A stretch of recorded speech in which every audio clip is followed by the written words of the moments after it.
there, welcome to Magnetic Mama, the podcast where we parent with nervous system wisdom, soul-led grit, and zero shame. I'm Steph, a holistic nurse, writer, and a mum who is keeping it real in the chaos. I'm giving you permission to raise resilient kids without losing yourself, because when you thrive, your kids can too. So let's get into the messy middle and find our magic.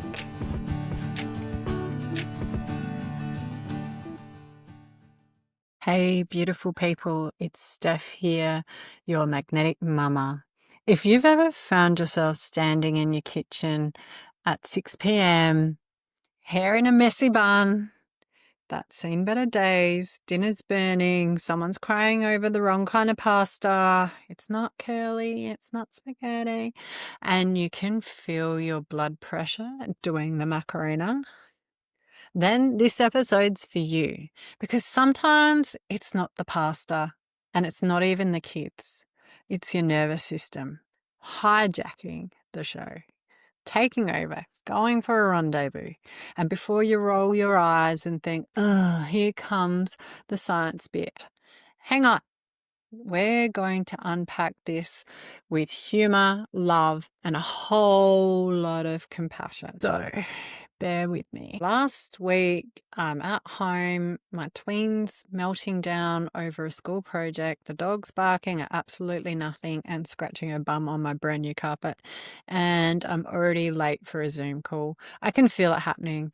My stomach is nodding, my shoulders are tight and tense, and every cell in my body is yelling, run or roar.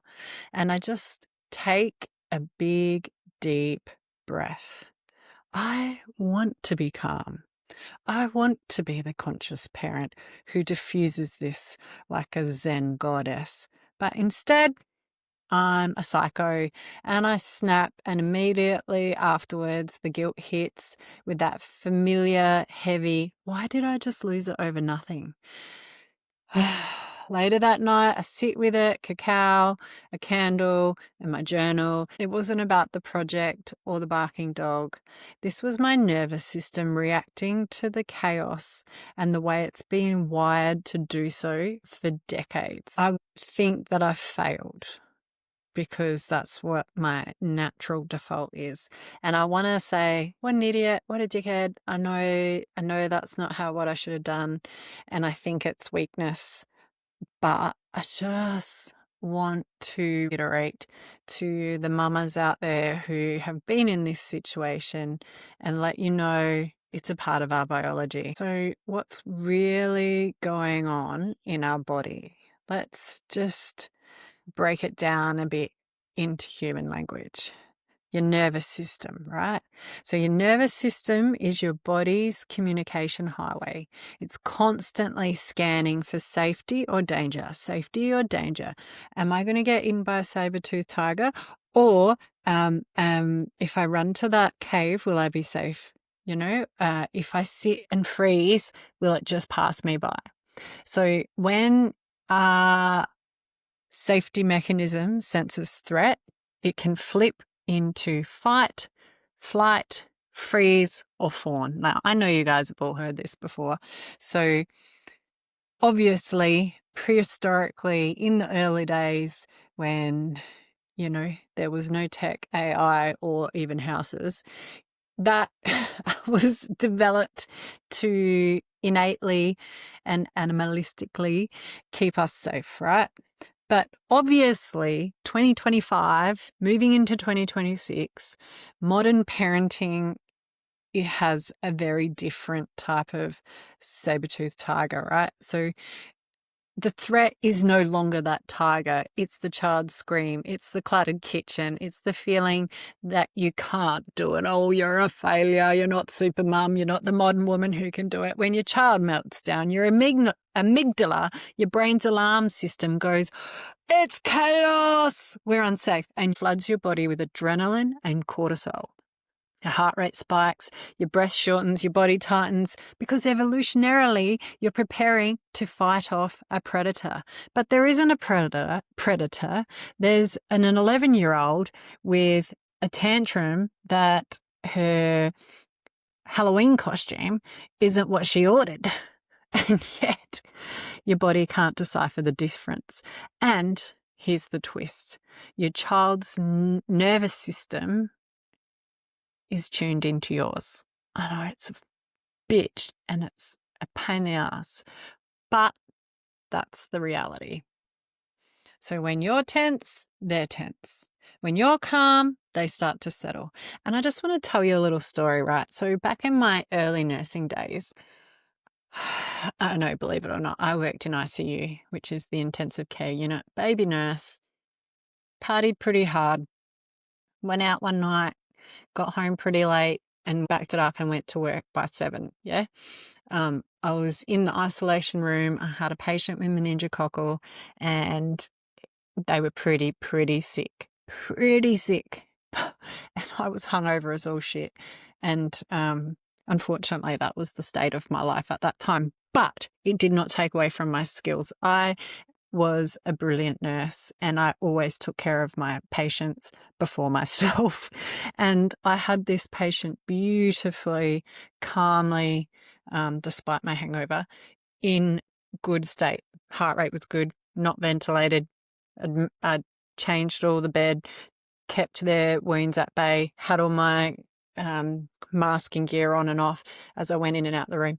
Anyway, the next nurse came on and she was a pocket rocket. Her energy was next level. She was like, bzz, bzz, bzz. And then the next minute, as soon as she walked in, the patient turned to shit and their heart rate went up and like everything started going wrong. And I was like, dude, I'm hungover as all crap. And I managed to keep this beautiful patient calm and safe, even though I was hungover and even though, you know, like, I was a baby nurse and the patient was safe and calm. The next person, and because we had to gown in and gown off because, you know, it's meningococcal, it's infectious.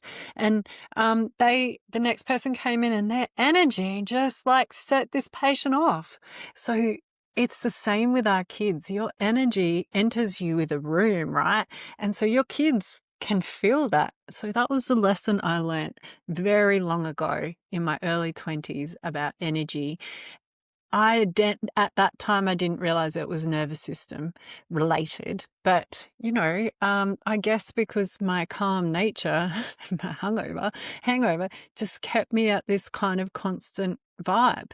And then this hyped up chick walks in and disrupts the energy of the room because it was a closed room. It was meningococcal, right? So you can't just come in and out of this space. People weren't around. We were in a closed room. So as soon as that woman walked in the room with this frenetic energy, the patient just went off chops. So what I'm trying to say is it's the same with your kids in your space at home. When you're calm, they start to settle. And this is what we call co-regulation. And it's one of the most powerful and invisible ways we communicate love and safety. So in the moment when you feel like you've failed, you actually have the greatest opportunity to teach your child nervous system literacy by noticing, pausing, and coming home to your body. It's not woo-woo, it's actually science. And it's an opportunity for us as parents to reframe. And here's the truth. You're not a bad mum because you snapped. You're a human with a highly sophisticated system trying to protect you from overwhelm. And we live in a culture that glorifies productivity and punishes us for pausing and resting. So most parents are living in this survival mode like that frenetic chick running on caffeine and guilt and wondering why they can't stay calm. I mean, I love coffee, right? But I don't let it overtake my nervous system and I find ways to regulate. If you can't stay calm, it's not like it's an emotional weakness. It's nervous system fatigue. Your body's been pumping stress hormones like it's CrossFit for your cells. And when we start to view our reactivity as data, not drama, everything changes.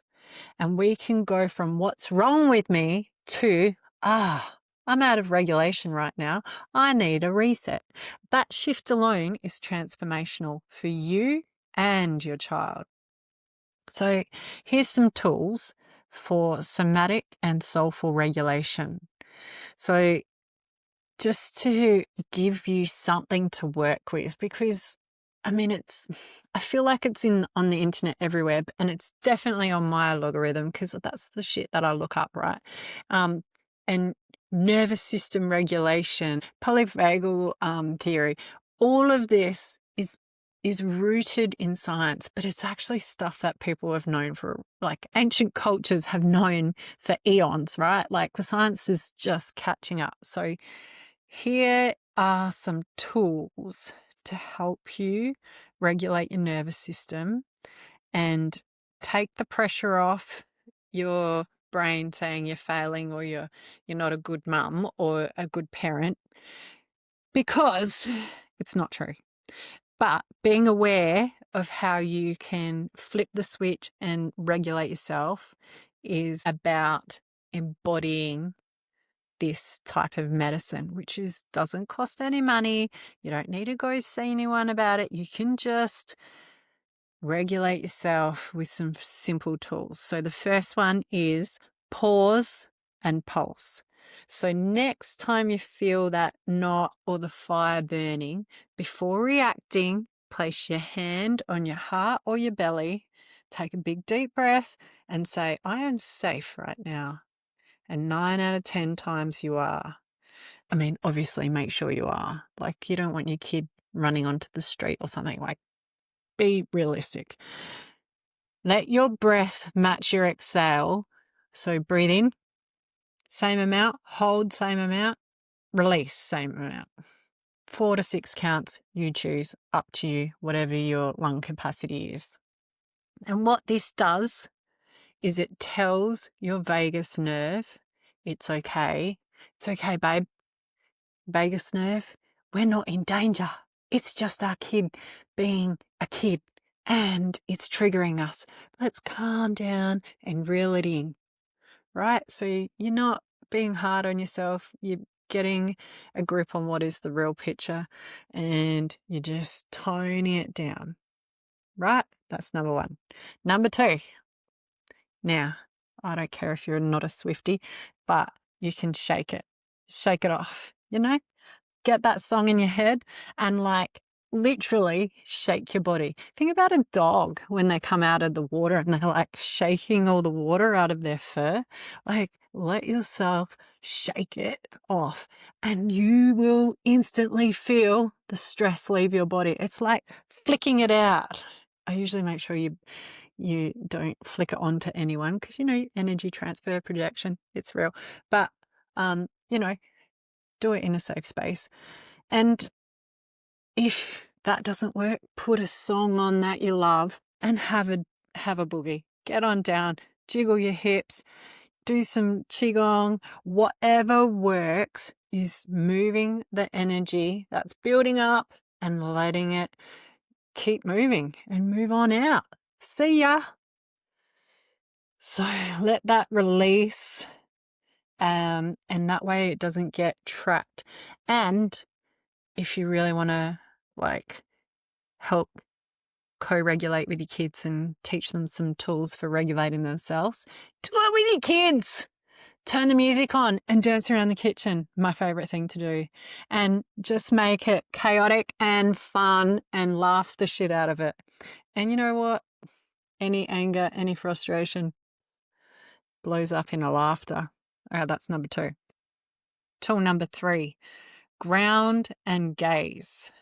Okay, this sounds a bit kooky, but sometimes if you're just beyond shaking or having a boogie, you just need something that you can do in public that doesn't make you look like a weirdo, okay?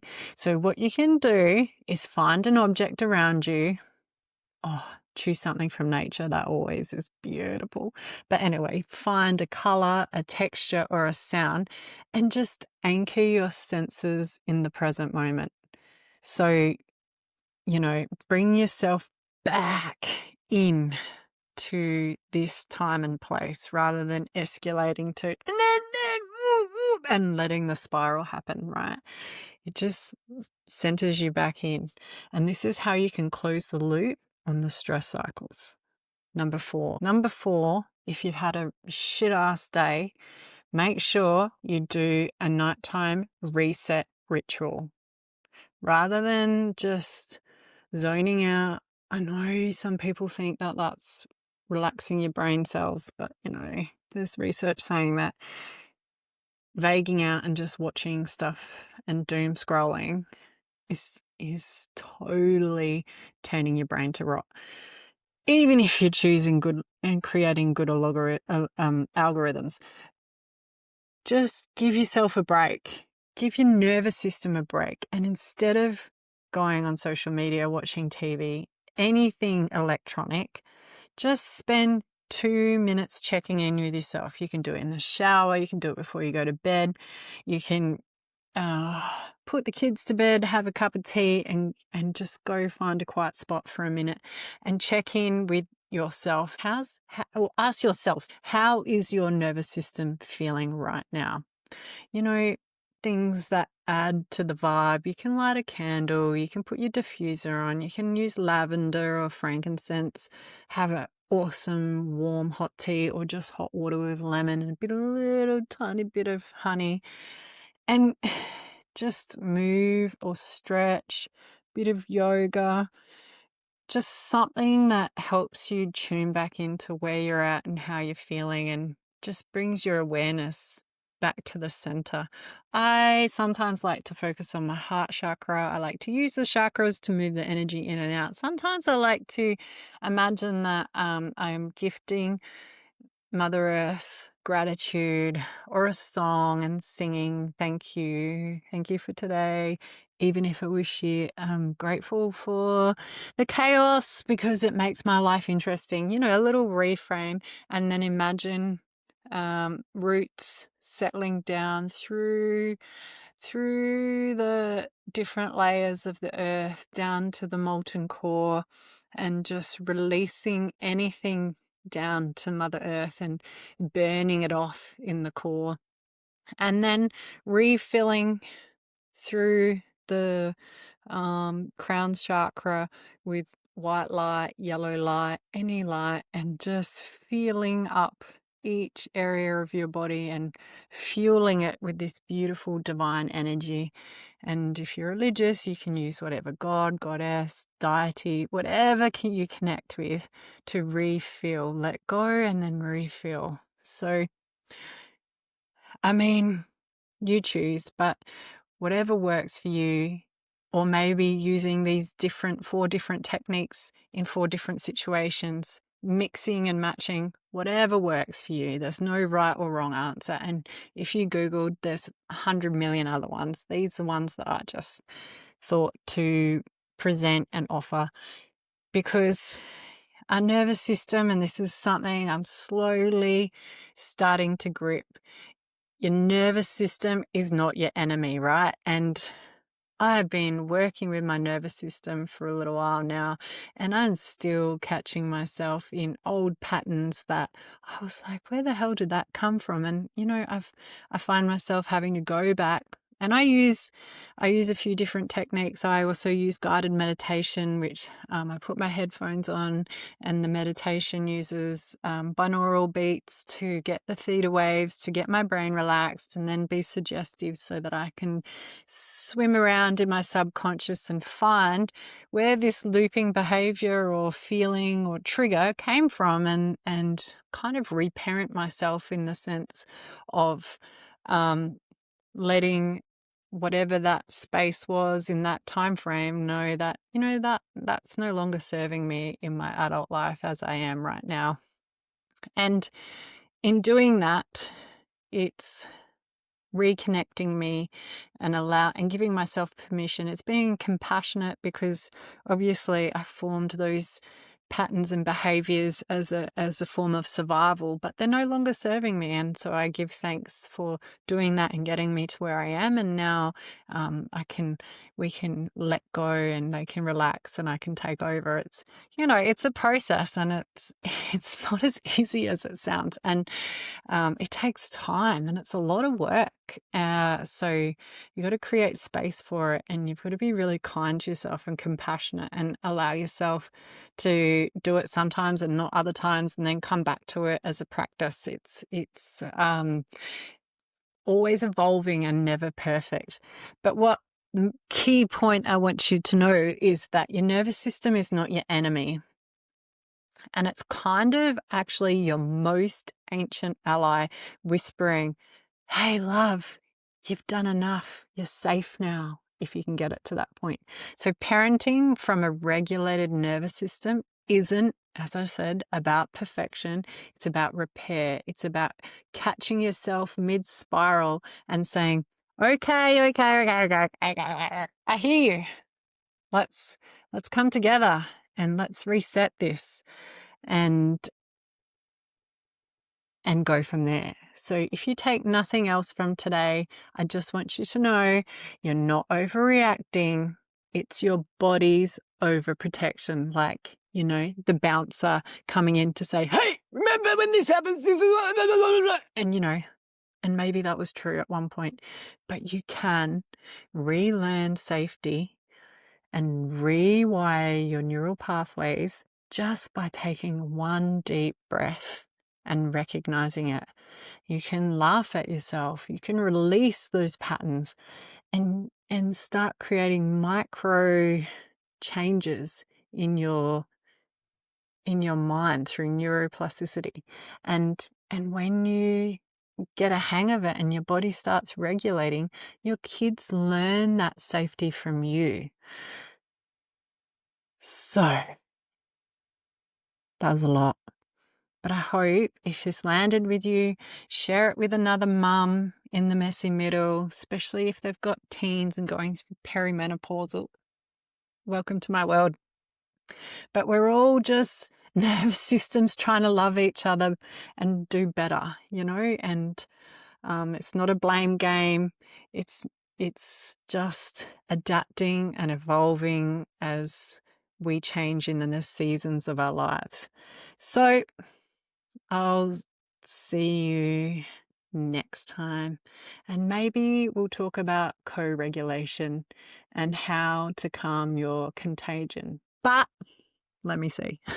Until then, breathe deep, soften your shoulders, and just remember you're probably doing better than you think. Bye.